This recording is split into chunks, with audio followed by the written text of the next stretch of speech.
And I don't think taking the cultural pressure off of men to be breadwinners is going to solve the problem, because I think some of that pressure is self-imposed. That is, I think it's an evolutionary adaptation. And I think that some of it is imposed by their partners. And I think that some of the more relaxed attitude women have regarding not feeling compelled to squeeze every single last penny out of a job is also self-imposed in that evolutionary sense. And it's also part of the reason why so many women are now finding it hard to cope with the primary breadwinner role.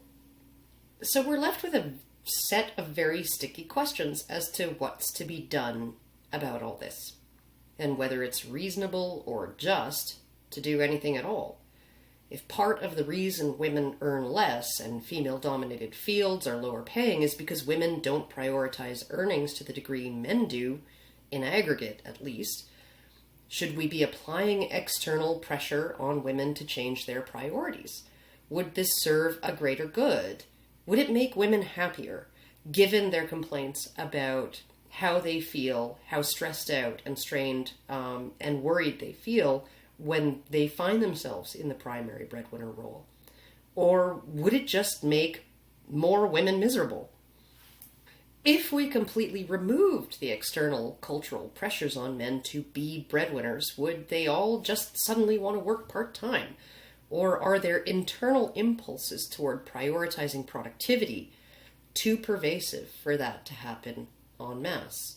Maybe some might take the leap and work part-time, but I don't know if all men would. Or do we simply attempt to artificially equalize pay between fields? Pay equity, that experiment we did in Canada that was a massive failure. I mean, if we do that, won't the forces I described that Catherine Hakim suggests are at work here, wouldn't they simply cause a readjustment and put us right back where we are? So should we apply state coercion to prevent the market from correcting? And would any of this serve the cause of human happiness and fulfillment? Now, more than this, the line between culture and biology is really blurry. So we could look at the common feminist complaint that culture steers women and men toward different interests, but how do we determine how much of that is actually culture and how much of it is innate tendencies on the parts of individuals?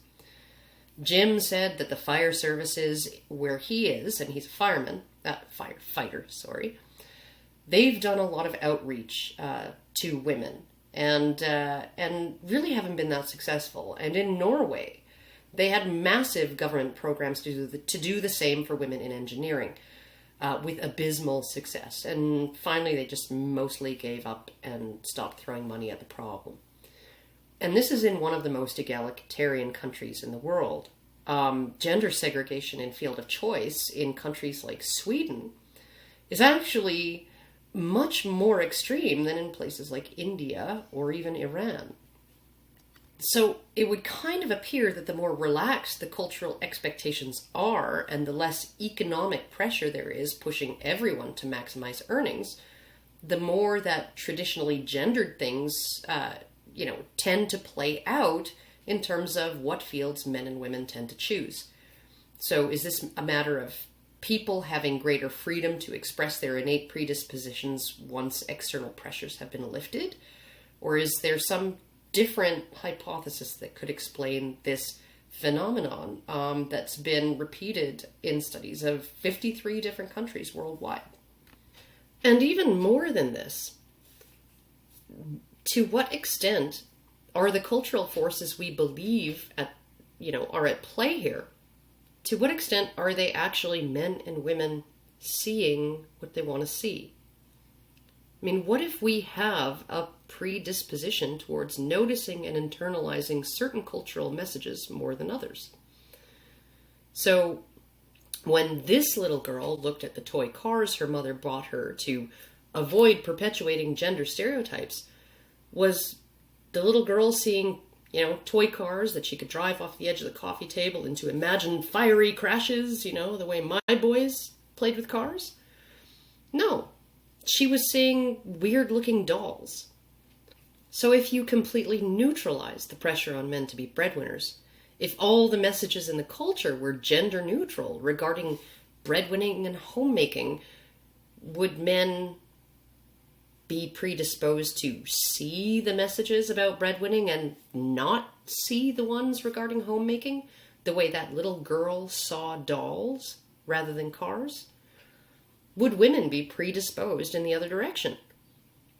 What if 3/4 of the messages in the culture were about men being homemakers and 1/4 were about men being breadwinners? Would men notice the former message more than the latter, simply because of its pervasiveness? Or would he notice and internalize the messages that resonate with him because he has an evolutionary predisposition? And even in a culture where 3/4 of the messages about breadwinning and homemaking are counter to the traditional male breadwinner, woman homemaker model, would a man then maybe be able to claim that he felt a cultural pressure to be a breadwinner, even when most of the messages and the pressures were actually trying to steer him in the direction of homemaking, simply because what messages there were stood out to him more starkly? So do our predispositions influence what cultural messages we notice and internalize? And might we then attribute our choices to cultural pressures rather than our own predispositions?